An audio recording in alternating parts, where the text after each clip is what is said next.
Salve pessoal, muito bem, estamos aqui então para falar de modernismo. O modernismo no Brasil, a primeira fase do nosso modernismo, a chamada geração de 1922. Vamos dar uma olhada? Olha só. Então, a gente tem aqui, a geração de 1922, conhecida como fase heróica ou destruidora. Por que isso, Bom, a fase heróica, ela vem realmente com uma atitude, de quebrar paradigmas, Então, quer dizer, ela vem à frente, inaugurando algo novo, certo? E, claro, assumindo também com coragem essa ideia de fazer algo completamente novo e incompreendido à época, Aliás, uma questão importante para a gente definir a geração mesmo é esse caráter destruidor aqui que costuma ser colocado nas provas. A gente pode aproveitar a frase do Mário de Andrade para deixar bem claro o que isso significa, Olha só o que o Mário dizia.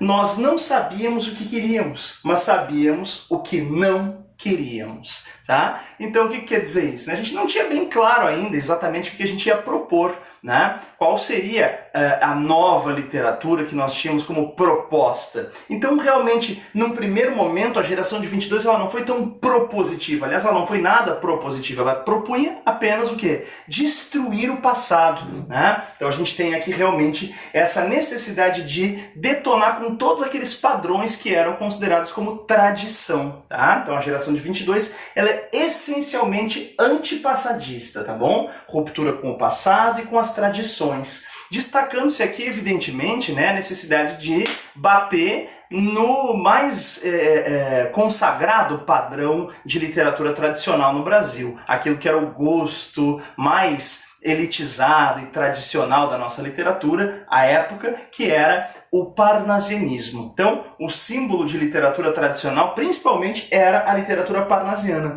Aí, vamos lembrar o poema Os Sapos, que nós já comentamos em aula anterior, O Manuel Bandeira compõe esse poema Os Sapos aqui fazendo clara referência irônica que é o parnasianismo. Olha só, o sapo tanoeiro parnasiano aguado diz: meu cancioneiro é bem martelado. Vede como primo em comer os hiatos, que arte, e nunca rimo os termos cognatos. Então aqui, o texto do Manuel Bandeira, evidentemente, está fazendo uma referência aqui a essa obsessão parnasiana com a forma, Meu cancioneiro é bem martelado, pá, pá, pá, pá, sempre, batendo a mesma métrica. Aqui a questão, de fazer também aquele jogo artificial, da escansão para fechar a métrica, vai comer os hiatos, Nunca rimar palavras de mesma classe gramatical, quer dizer, só faço rimas ricas. É obviamente uma ironia, O que o Manuel Bandeira faz aqui é uma sátira a essa obsessão parnasiana pela forma que, afinal de contas, colocava a mesma forma acima do próprio conteúdo,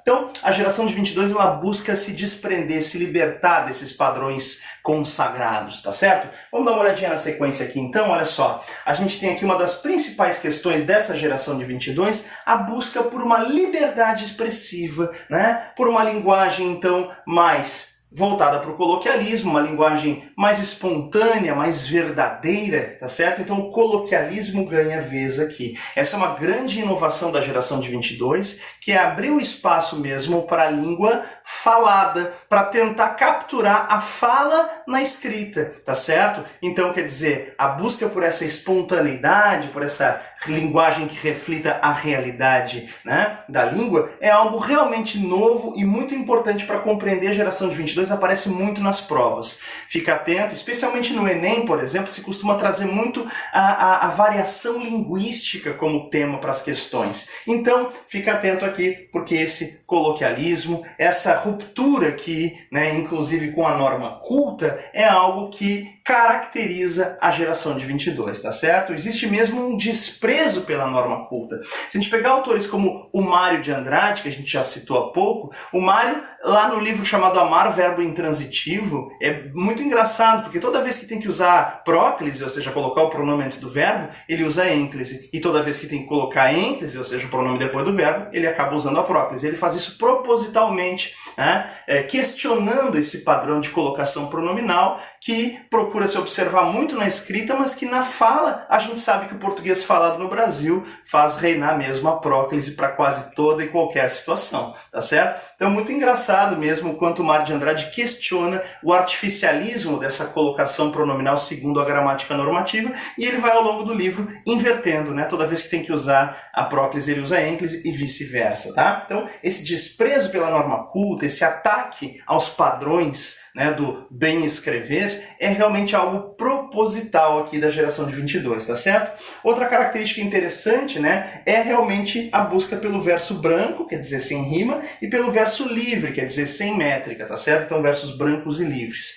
E outra coisa bem importante, né, é a incorporação do cotidiano como tema. Essa liberdade, então, ela vem tanto na forma da poesia, com uma linguagem mais flexível, quanto no conteúdo, trazendo-se aqui temas que não são voltados para o sublime, né, para coisas que são consideradas elevadas. Não, a gente pode tratar de qualquer assunto, de qualquer tema, de qualquer situação, por mais cotidiana, mais comezinha que ela seja, ela vai aparecer aqui como assunto para a geração de 22. Destaque para o nosso Manuel Bandeira, que é considerado o poeta do cotidiano, tá certo? É isso aí. Bom, pessoal, mas seguimos aqui então com um exemplo, né, para a gente poder ver isso na prática. Olha só o poema do Manuel Bandeira chamado Poética, muito interessante, né? O título ele já coloca uma ideia de metapoesia, ou seja, de uma poesia cujo assunto é a própria poesia. Então, olha só. Estou farto do lirismo comedido, do lirismo bem comportado, do lirismo funcionário público com livro, ponto, expediente, protocolo e manifestações de apreço ao senhor diretor.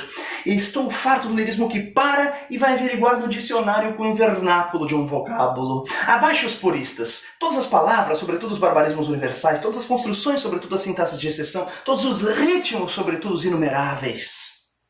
Vamos fazer uma pequena pausa aqui, o poema continua, mas eu queria destacar que, além, né, do poema trazer como título Poética, né, já colocando-se como um poema metalinguístico, metaliterário, metapoético, ou seja, poesia sobre poesia, então ele pretende, de alguma forma, fazer uma espécie de manifesto do que para ele, Manuel Bandeira, seria a verdadeira poesia, o que seria para ele a verdadeira poética.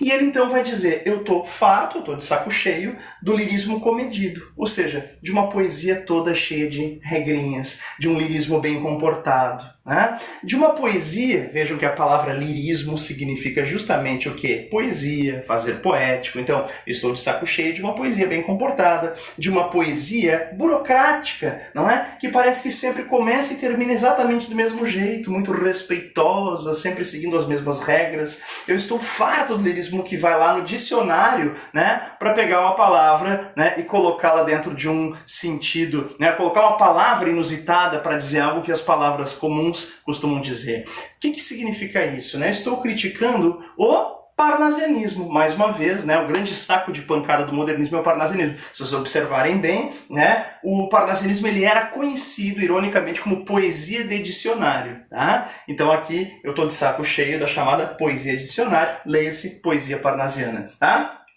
Só que depois ele conclui dizendo, abaixo os puristas. Uma outra característica muito interessante desse poema do Bandeira, que a gente vai encontrar nos modernistas de maneira geral, é essa despreocupação aqui em relação à pontuação, né? Quer dizer, aqui, por exemplo, não há um ponto final, não há um ponto de exclamação, né? Então a gente pode expressar isso de acordo com o leitor, né? O leitor também fica um pouco livre para entoar essa poesia como, né, como achar que deve. Então esse abaixo os puristas aqui poderia trazer um ponto de exclamação, poderia trazer um ponto final, mas não é pontuado. Então a ausência de pontuação ou certa liberdade com a pontuação é uma característica da poesia modernista.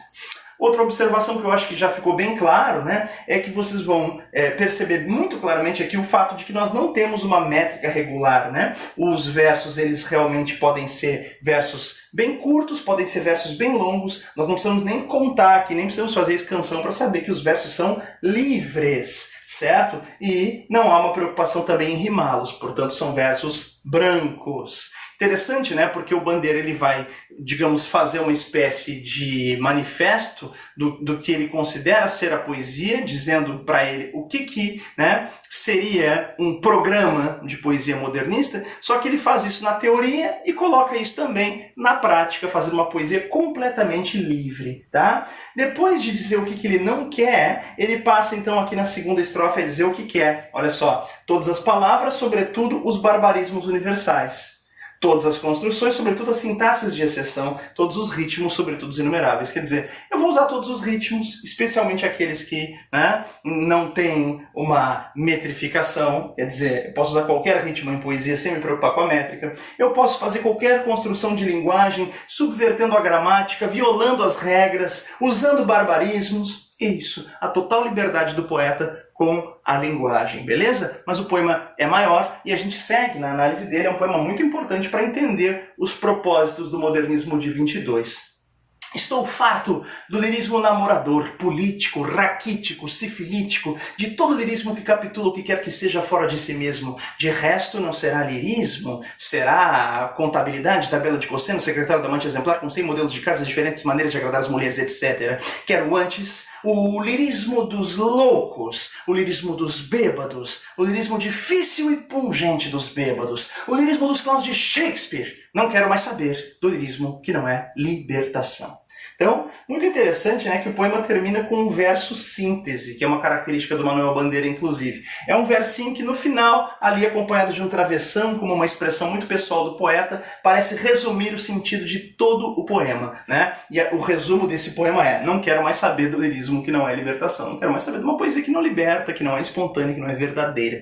E aí, muito interessante, né, porque ele volta a dizer do que ele está farto, né? O que eu não quero? Eu não quero aquela poesia que parece, né, lá dos românticos, né, doentios, né? Não quero mais saber daquela poesia cheia de expressões já clichê, feitas para agradar, né? Então é isso, ó. Parece que essa poesia romântica, essa poesia parnasiana, ela segue uma espécie de tabela de cossenos. Parecem ser uma espécie de fórmula de poesia para agradar os outros, né? Como se fossem modelos de cartas ou diferentes maneiras de agradar as mulheres, etc. Né? Então eu estou de saco cheio de uma poesia que já está programada, que já tem determinados padrões sobre como começa e como é que termina, totalmente previsível, e eu quero uma poesia imprevisível. Por isso que vem a questão aqui, por exemplo, do que eu quero, né? Aqui é o que eu não quero, e o que eu quero? Eu quero a poesia dos loucos, dos bêbados e dos clowns, dos palhaços. O louco, o bêbado, o palhaço, eles não se preocupam com o que os outros vão pensar. É a total espontaneidade, a total liberdade no ato de expressar-se, sem se preocupar com a reação do outro.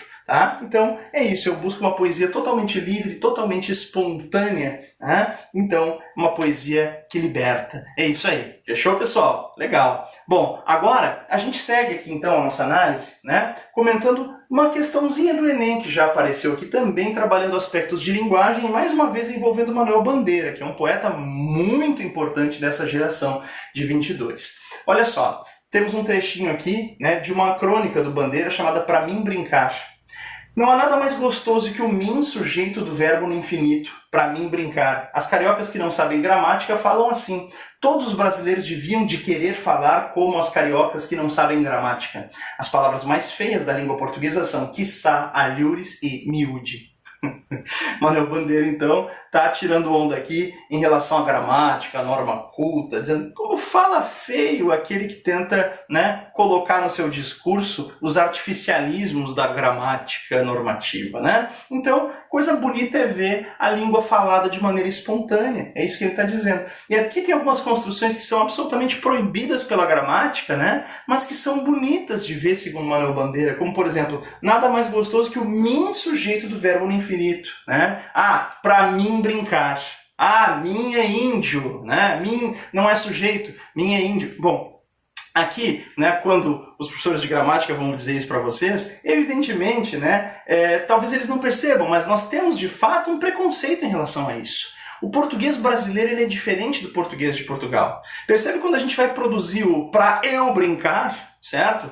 Parece que a gente tem que dar um choquezinho, assim, parece que é uma coisa que a gente foi, né, condicionado, né, ao longo da nossa vida, né, da nossa infância, da nossa vida escolar. Não, mim não é sujeito, né? Não é pra mim, é pra eu. E aí vai se fazendo essa construção. Mas parece que existe uma espécie de gramática natural, entre aspas, que já está na cabeça do falante do português brasileiro, de colocar o mim como sujeito, pra mim brincar, certo? Seria uma construção natural do português falado no Brasil. Por que isso? Justamente por causa da nossa herança indígena.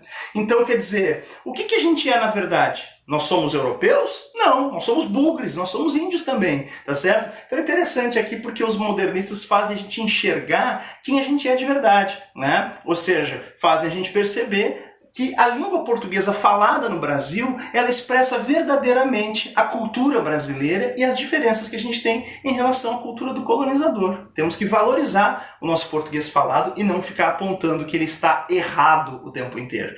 Claro, evidentemente existem situações em que a gente deve procurar usar um padrão, né? O chamado padrão culto da língua, em algumas situações de maior formalidade. Agora, fulano falou errado. Na boa, não existe falar errado, certo? Existem variações linguísticas que são adequadas ou inadequadas a cada situação. Tá? Então é isso. Eu acho que é importante a gente reconhecer, né, não só a validade, né, a legitimidade, mas até mesmo, né, o valor dessas expressões que fazem parte, né, de um português falado no Brasil por praticamente toda a população brasileira, tá certo? Então, esse fenômeno da variação linguística e da legitimação do falar popular, ele costuma cair muito no Enem e ele está muito ligado também a vários textos que a gente enxerga lá no Modernismo de 22, como esse que a gente viu aqui. Para resolver a questãozinha que nós colocamos ali, olha só, com a orientação da professora após um debate sobre o texto de Manuel Bandeira, os alunos chegaram à seguinte conclusão.